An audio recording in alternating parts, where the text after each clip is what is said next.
Welcome back, everybody, to another episode of When God Speaks. Madelaine Gomes and Enrique here to serve you and speak to you about important topics today that we're excited to share. Needs versus wants.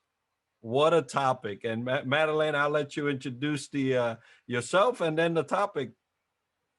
Hi, everybody. I'm Madelaine. I am the co host of When God Speaks with Enrique. And we have an interesting topic this week to discuss because it can cover so much. But I want you to pause for a moment. And when we talk about this topic, just pause and listen. And then ask yourself this question: when you move forward from here on, are you covering a need or do you cover a want? Because we are in such difficult times at the moment for everyone and challenging times. And we need to start to plan rather for the future than living day by day. And a lot of us are in a tight financial spot. So, my feeling is, and what we were talking about, even if it's a job or if it's a car or you want to move or whatever you need to do or you need to plan now, is it something that you need or is it something that you want? Because I believe we need to start to pay attention to that because we need to start to live consciously, make conscious decisions, and live on purpose and not so much feeding needs that we don't want, needs that we don't need, or needs that we want but we don't need. So I don't know how you feel about that, Enrique. Tell us your story about it. Yeah, well, thanks for sharing that. And needs versus wants takes a whole different uh, kind of play in my life. I have wanted a lot of things, needed very few of those, right?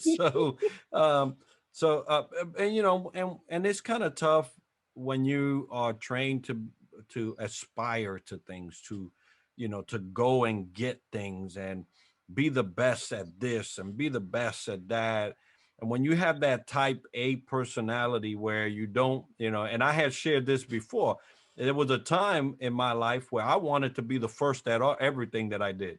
And so I've shared that because it truly was a ended up being a pitfall. Now, I will tell you that it led me to a lot of great opportunities. It allowed me to do a lot of great things first. And so I am appreciative of all of that. But none of those first really made me any different than what my regular life would have.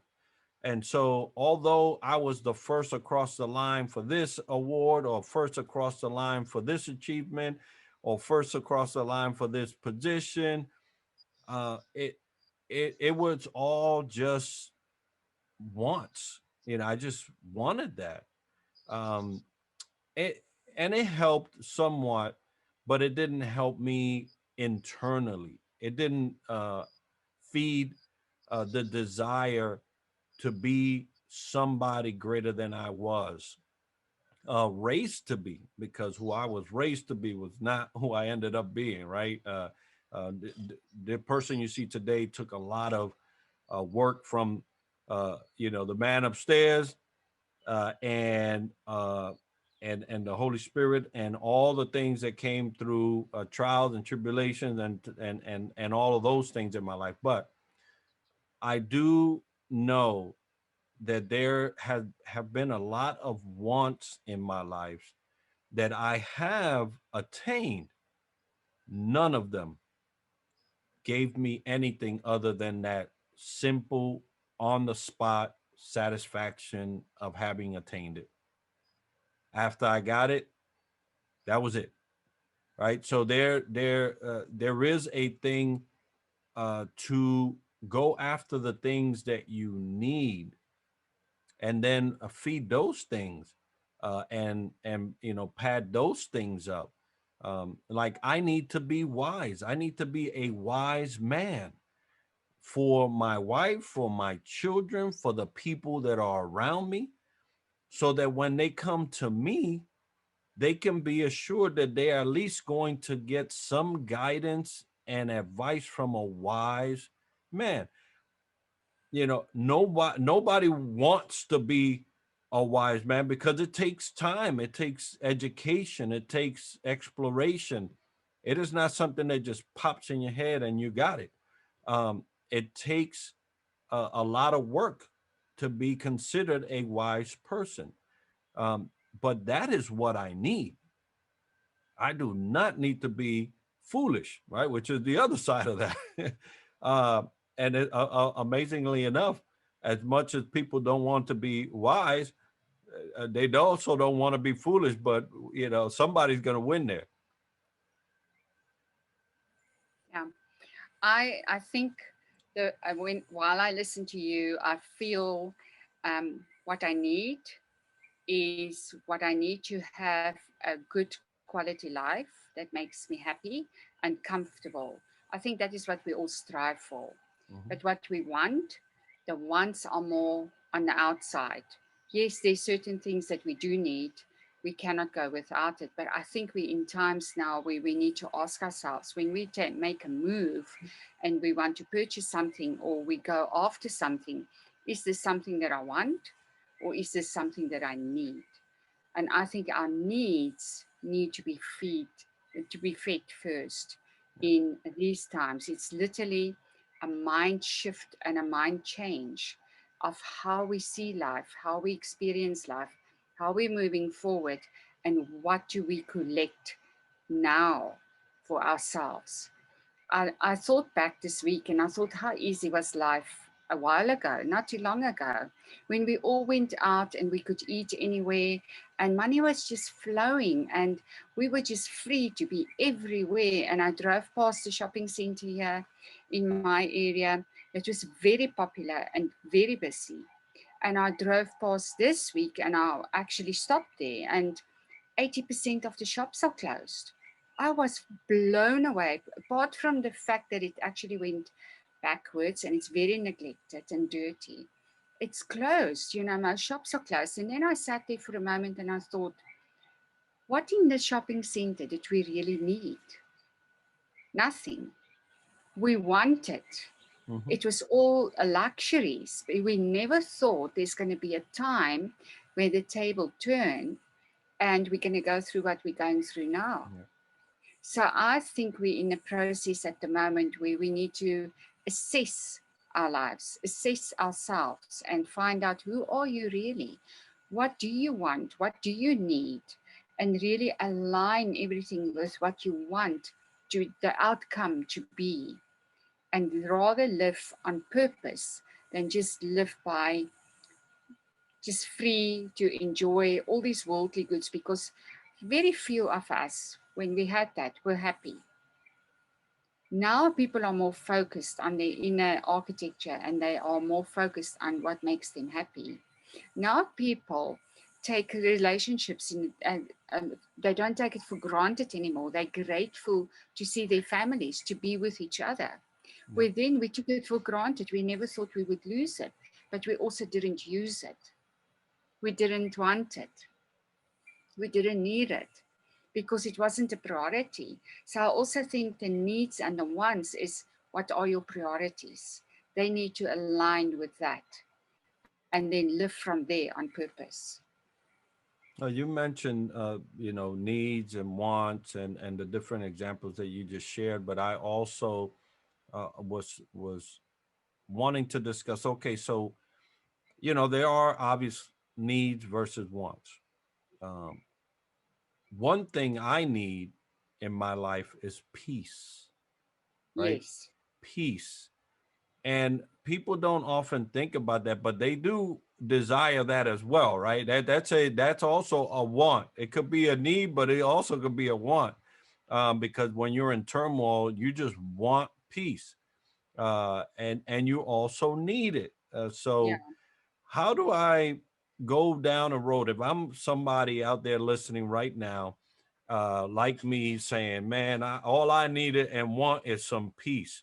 How do I start to get that? Because peace is something that you can't buy, right? You can't go by the shopping mall and get a dozen donuts a piece, or although some donuts might make you peaceful, but Yeah. so it's not something that you could go somewhere and buy. So and it's amazing because a lot of the things that we need, uh, truly need in our life, you can't buy them. So let's talk about peace for the moment. How do I get that when it's not a commodity that can be purchased? And it's a very important piece of you to have peace inside of you so that you don't suffer from anxiety, depression, and burnout. Right. And the only way you can get that peace is your connection, your inner connection of faith, of trust, of hope, and knowing that you're okay, and believing, because what you believe in is what you create and is what you actually attain.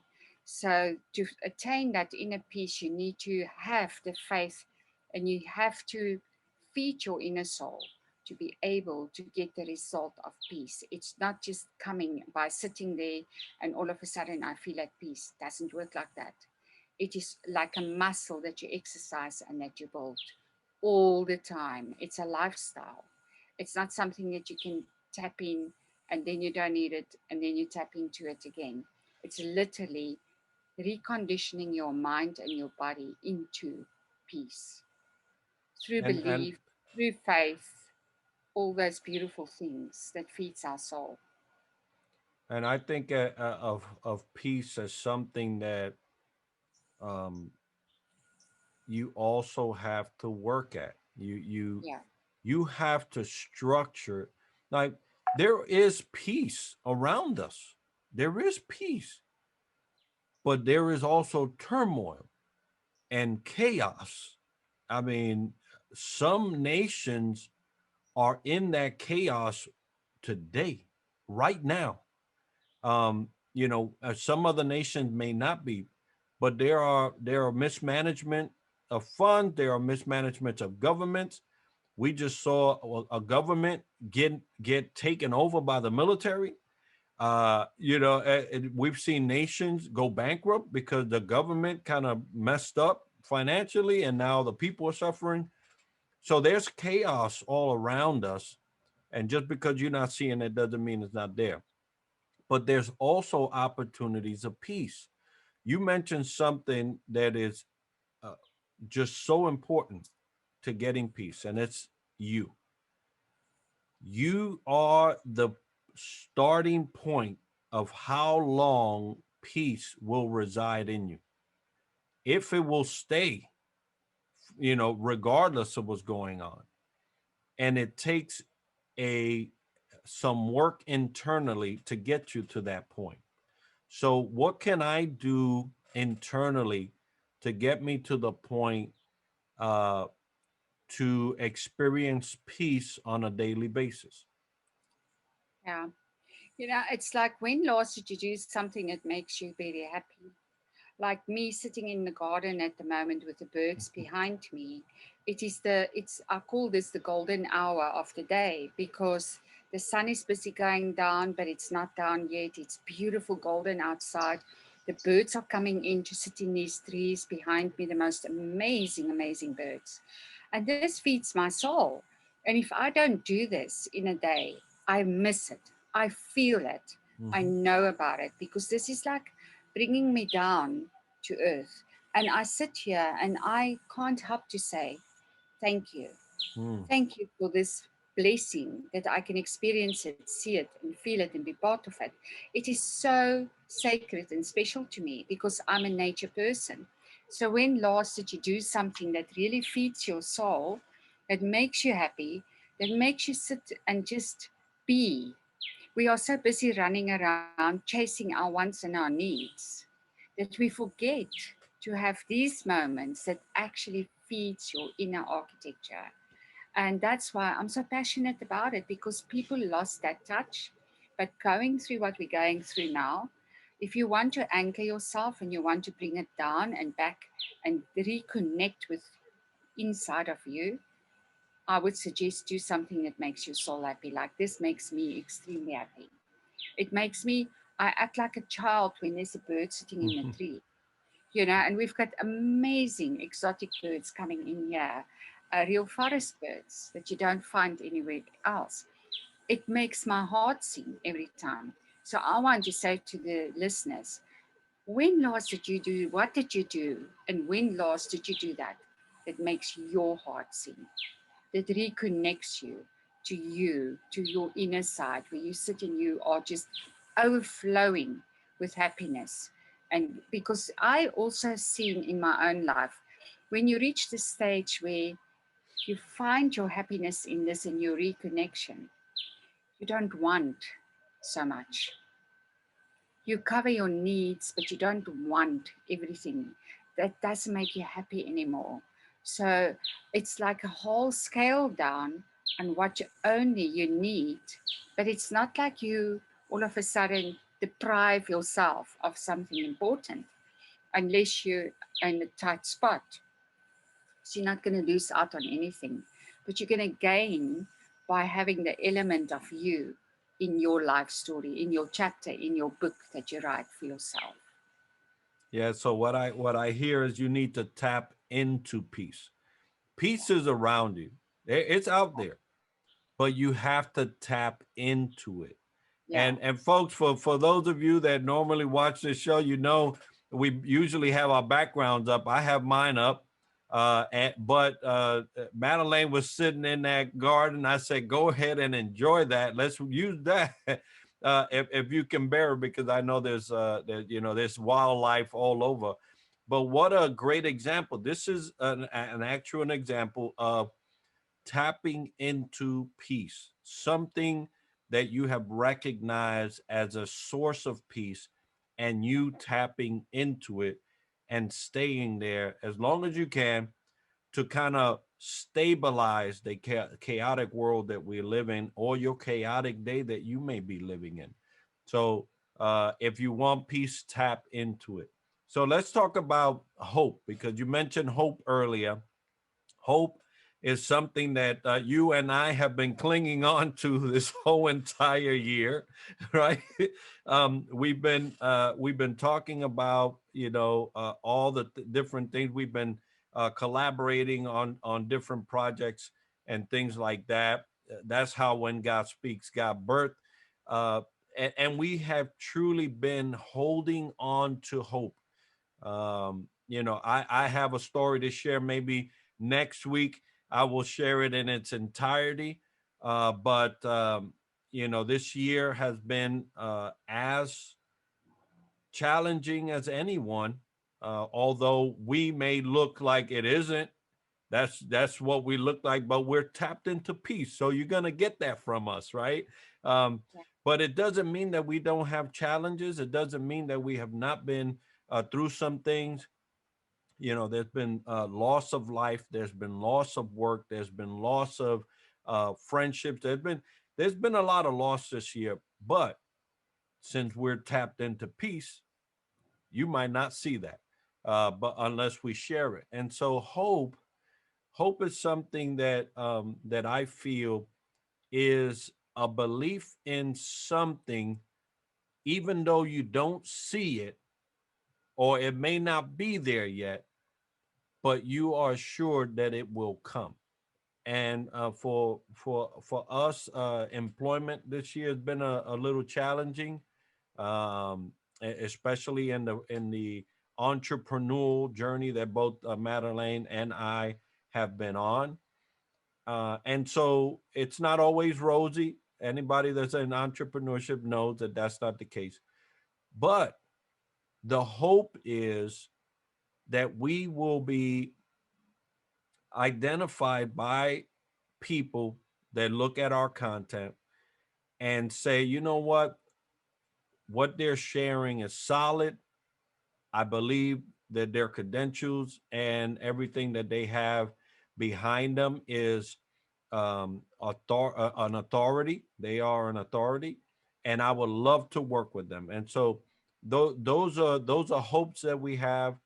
I I believe that this whole year we've been on that journey, and and someone has said yes to me, which is marvelous. But hope is hard to keep. Hope is hard to keep, um, because some days are darker than others. So for those out there that are being challenged with hope, right? Something that you need hope to get you by. If you don't have that, if there's no hope, I don't know what to say.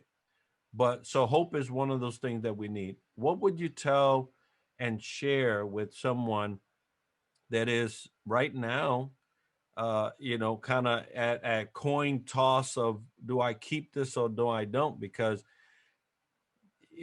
keeping hope, you can get tired. Hope is to me, I work with leaders and for many, many years. And hope to me is like a vision. It is, where do you want to take your ship? So you need to have a vision. But in able to get there, you need faith. Hmm. So if you don't have hope, you can have faith, but where are you going to? So the one cannot exist without the other. So your hope is your goal. Your hope is your vision for your future. Your hope is what you want to achieve. Your hope is maybe to find a decent job at the moment.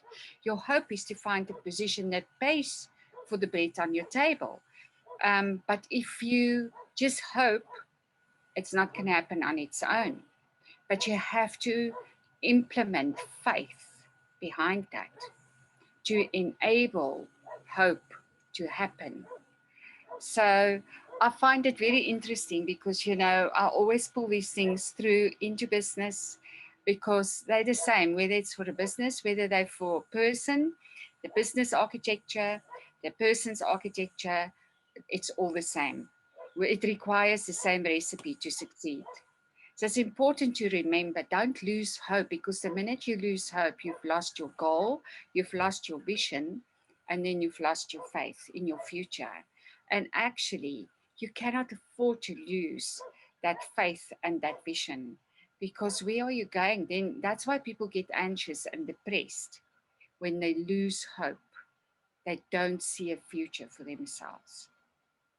Yeah, when I was a child, I remember ministers saying faith is, you know, uh, what you hope for, and evidence of things that you haven't seen yet, right? Yeah, And so they do go hand in hand. yeah, Um, we do hope based on our faith, yeah, and it's so right, spot on when you talk about, hey, these are your goals, these are things that you have ahead of yourself, but if you remove faith from it, then you remove the substance, yeah, right?